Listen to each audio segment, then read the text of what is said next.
everyone, and welcome to Break Time Conversations, a YouTube channel where I have conversations around education. I have been a teacher all my life, and along my journey, I have met so many interesting and inspiring people in person and on social media and LinkedIn. And so I decided to document my conversations with them here so that you too can hear their stories and all that they love to talk about and all that they do. I'm here today with Sarita Sharma. She's the co-founder and academic lead, of the TeacherApp Foundation. This was something that she was sharing with me, that something that was very, very active when there was a need during COVID, and they have now put this on hold, but I'm sure she has wonderful experiences to share with us today. She's now with Leadership for Equity. She's a part-time consultant. So when I asked her what she loves to do, she said she loves teaching and she loves helping teachers. Sarita, thank you so much for being here. And we'd love to hear from you. So when you say that you love to help teachers, could you tell us more about that? Because that's a subject that I love as well. Thank you, Anupa, for inviting me to this channel and this beautiful conversation channel or concept of yours. I really appreciate that you're doing this, documenting these conversations. When I talked about helping teachers, I meant that as a teacher, I faced a lot of struggles, especially as a young teacher, not knowing how to organize my lessons, not knowing how to manage a class of 40 to 45 students. In a progressive or in an elite school, if I was facing so many problems, I could not imagine the struggles teachers face in a low resource environment. And from there, I got the impetus to probably do something for teachers of India. And the Teacher App gave me such a wonderful opportunity to really work in the space of creating something for them, which is in the self-learning domain, which respects teachers as learners and researchers, and also respects their sort of struggle of finding time for their own personal growth. So this was a self-learning app for around 100 hours of content, interactive videos, podcasts, toolkit videos that we created for teachers in the foundational literacy and numeracy and generic pedagogic principles. And we thought that teachers, while we can integrate this in the state system for their 20 days per year training program, teachers can also learn on their own. And there is a huge sort of number of teachers who are self-learners, who want to do something about their situations and are underserved in India. And so we created this app, and this was, we tried to sort of keep it around the principles of adult learning theories, as well as constructivism to a certain extent, and some bit of structured pedagogy also, because we felt that teachers require hand-holding in planning their lessons in a structured manner.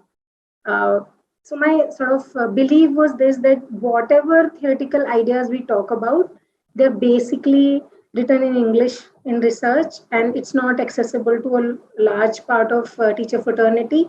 It's written in academic jargonized language. It's not easy for teachers to understand. It's not something that, and it's not even interactive. And most of the video consumption is very passive for teachers.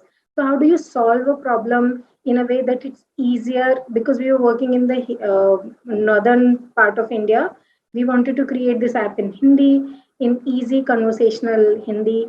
We also wanted to not simplify, but make it accessible to understand these abstract ideas about pedagogy, child learning, contextual learning, inquiry-based learning, and how does it look like in classroom with low resource environment.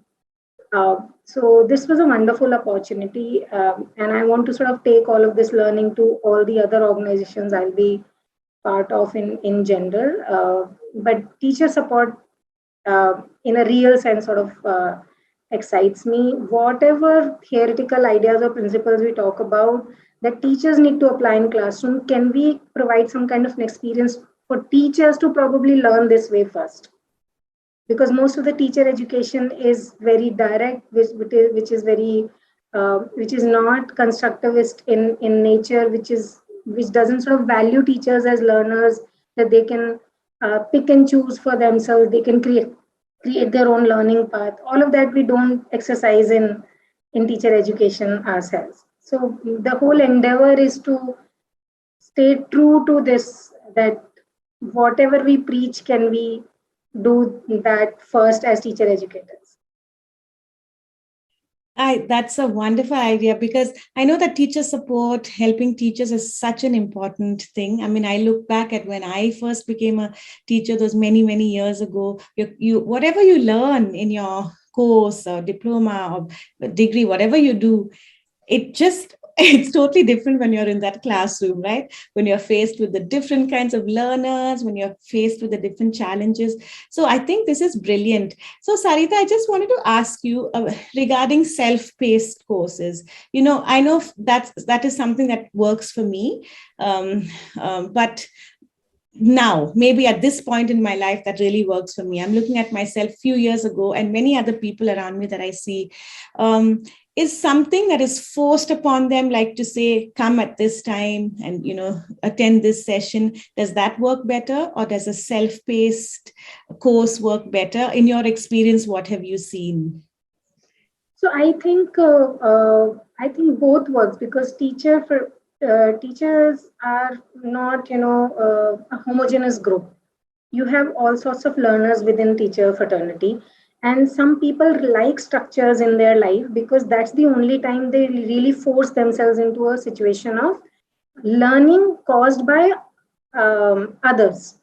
You do keep learning when you're teaching because of your own experiences, but you do require certain new learning also, coming from research, coming from pedagogic research all across the world, that is not available to you because you don't have time to probably google or go to the right resources, and you don't have mentors also all the time available to you. uh, because of that, you do require certain kind of a structure. And if there is an agency or government agency or even partner organizations, if they create those kind of a structure कि लगभग इतने समय में कर लीजिए, उसके बाद certification हो जाएगा आपका, उसके बाद we'll do something, that kind of a structure work. So I like this idea that some kind of a structure helps people sort of organize their time, and it creates some certain kind of an external motivation, but also a lot of pull strategies are also required. For instance, is this course really needed for teachers? Is this aligning to her immediate needs of the classroom? Is it solving her professional problems or not? Is it giving new knowledge to an adult, because adults want to learn new knowledge and they get hooked to that?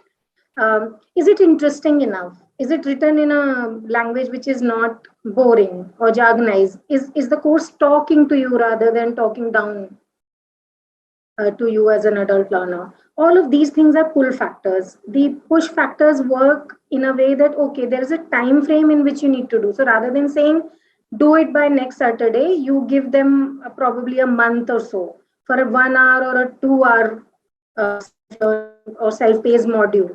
And that kind of a flexibility helps adults, because there are certain boundaries, don't cross them, but within that boundary there is bit of a space for you to figure out when do you have time.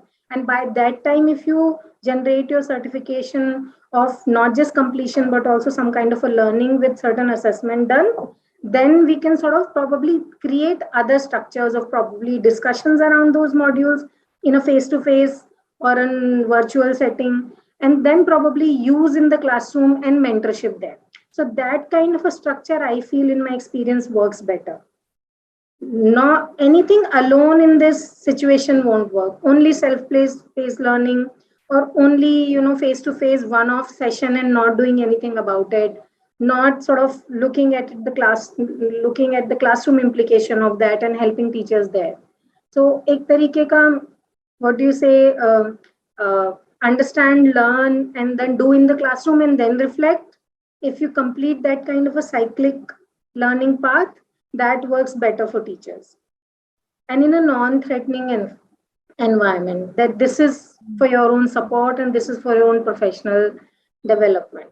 And Mm-hmm. how do you tie up these courses with their actual learning needs? So you have to create a balance between theory and practice. Yeah. Otherwise, it sort of doesn't work, because teachers have a lot of training fatigue in any case. Yeah, yeah. So that's what I feel that probably works. But I'm also open to learning about my own ideas not working. So in different setups, I'm very open to really seeking ideas about what works and what doesn't work. But when it comes to self-paced learning experiences for teachers in a digitized form, there is a dearth of that. So for instance, even if we've created 100 hours of content around foundational literacy and numeracy, what about other subject areas? What about co-curricular areas? What about uh, uh, this being available in different languages, regional languages, so that teachers don't have a barrier of a second language or a third language being enforced on them. So this whole idea of multilingual learning has to sort of apply to even teacher education. um, I do remember when I was studying in this, this was my first sort of course in English, and I was a Hindi medium student all my life. I did my schooling as well as my graduation BLed in Hindi medium, and I was very happy doing good in that. And suddenly I was in this MA elementary education program. All the notes were in English, and I had to write my papers in English. And though I feel that I'm a privileged person, even then I was struggling. And some of the ways in which teachers were helping us is to let us be bilingual in classroom, appreciating this variety in the classroom, and not sort of making a huge issue about the kind of English probably I was writing in those assignments of mine. And I won't say my English was really bad, but it was not as good as it was required to be. And I probably that experience has helped me to really pick up that kind of an academic language gradually. So, so helping teachers also with their first language and this gap of English has to be also taken care of by teacher education programs. Yeah, I love that. I love your idea of this multilingualism, bilingual learning. I mean, everyone's talking about it when it comes to kids, but we don't talk about it when it comes to teachers. So I love that you say that. And that is something that I'm really going to keep in mind, because I know that because I work very closely with teachers, and, we all have this thing about English and English medium schools. And I know in some schools that if they find teachers speaking in their mother tongue or any other language, they're fined, and things like that. I think we really need to move away from that and remove this whole thing about English. It has to be only English. And I do believe that a lot of learning can be done when we include your own mother tongue or other languages that you're used to, right? Yeah, and I'm actually reminded of a very good teacher of mine. She's been a guiding star to so many in this ecosystem. And this is an idea of also attaching your identity with the language that you speak as your first language, and rightly so. So I was like too adamant on my Hindi because my Hindi was like really good, and I wrote in a very, I would say, flavorful English, Hindi, and I was very adamant, and I kept talking to my teacher that why can't I write my papers in Hindi? I'll score better, things that like that. And this teacher of mine, Padma Sarangpani, she said that, but Sarita, I don't see any problem in your English as well. So why do you always, keep attaching your identity with Hindi so much? Why can't you take a pride in seeing yourself as a good bilingual person? And suddenly I dropped my sort of reservation around English. And that also helped me to be really open to different kinds of languages in a same manner. Otherwise, I had a pride of just Hindi more, and that's when she's really, in a very gentle manner, uh, helped me understand that language is just, a way to acquire knowledge. It's not a knowledge in itself. When it comes to learning through a medium, Yeah. and probably that's really helped me as a learner to really open up to different possibilities. Yeah. So so uh, so, uh, so this whole bilingual, more than bilingual, this multilingual approach to Teaching is something teachers need to keep in mind. In teacher education, we need to keep in mind, and being open and respectful to different kinds of languages, and they being the medium of language knowledge. Thank you so much. I really learned something from you today. Another thing that I really love, and as we come to the end of our conversation, I just want to pick up on that and just lead you into the final question. I love also what you said about how our training should be, we should tie it with the professional needs of the teachers, right? All training, it shouldn't just be random. So when it comes to training, I just want to ask your advice to all of us involved with helping teachers, coaching teachers. How can we motivate teachers? Because most of our teachers, they don't think they have any needs, they don't think they have any professional needs, they know it all. Some of them years of experience, they think that their way works, and why should I learn anything new? There's nothing new that I need to learn. So how can we motivate teachers to realize that they do have needs, that there is still so much more to learn, whether you're young, old, experienced, or inexperienced? I think data helps adults. So if there's some kind of a diagnostic test done, even if your sample size is very small, like a school, that a school has around 20 to 30 teachers, probably in primary, and all of them think that we are just doing well and everything is fine. A quick test into their pedagogic content knowledge is something that can help them understand that there are certain gaps, and how this is leading to a gap in children's learning. There can be a quick test, but now this can be a threatening situation initially. So probably going to the teachers and asking them about their feelings and emotions first. What are the things that are stressful for you as a teacher? What are the things that you're struggling with? Most of them will probably come up with their admin issues, that they don't have time for this or that because they need to do a lot of admin work. Okay, what is it that in the admin work which is problematic for you? Can we digitize that? Probably start with that first as a leader, school leader. Solve certain problems of their automate work that can be automated, or can you create structures, supportive structures in a school to help each other on that. Once that is sorted, probably they'll open up to you as a teacher leader, or a teacher educator, or a supporter. And then probably you can open up an idea about social emotional learning of teachers more. What is creating anxiety? What kind of students behavior create anxiety? What kind of parent behavior creates anxiety in you? How are you dealing with the pressures from colleagues and management? Can we see things around that? So uske around agar unki kuch training needs nikal sake which are around social emotional and communication related, वो training needs पूरी हो जाने के बाद आप फिर घुस सकते हैं इस चीज में कि इस तरह के बच्चे अगर प्रॉब्लमैटिक हैं तो हमें शायद ये नहीं आता है, ये डील करने के लिए हमें ये प्रोफेशनल लर्निंग चाहिए. उस तरीके से there can be an entry into pure academic things. A lot of times teachers think that it is a behavioral issue while it can be a pedagogic content issue. Like for instance, teachers know how to count 1 to 100. All of us know it. But not many of us understand that there are stages of learning and even counting in nursery and prep. And so how do you help teachers learn that कि अच्छा इसके around बहुत research हो चुकी है, Indian context में भी और otherwise भी, क्या हम वो देख सकते हैं? तो उस तरह की चीजें करने से मुझे ऐसा लगता है कि उस तरह की एंट्री पॉइंट से हेल्प होती है. Like some days ago, I was talking to a bunch of teachers, and I opened up this session just by saying that I don't have any answers to this, because this is about how do we help students once they come back to classrooms post-pandemic era. And there is no research in terms of what will work, because the entire world is struggling with the same issue right now. But there is some data around accelerated learning, कि वो बच्चे जो कि जिनको हम पूरी class पढ़ाने का टाइम नहीं है हमारे पास, उनको जंप करना है सर्टन लेवल्स, तो वहाँ क्या टेक्निक्स काम आती हैं, क्या ये मदद करेगा हमारे लिए, इसके बारे में भी जानना.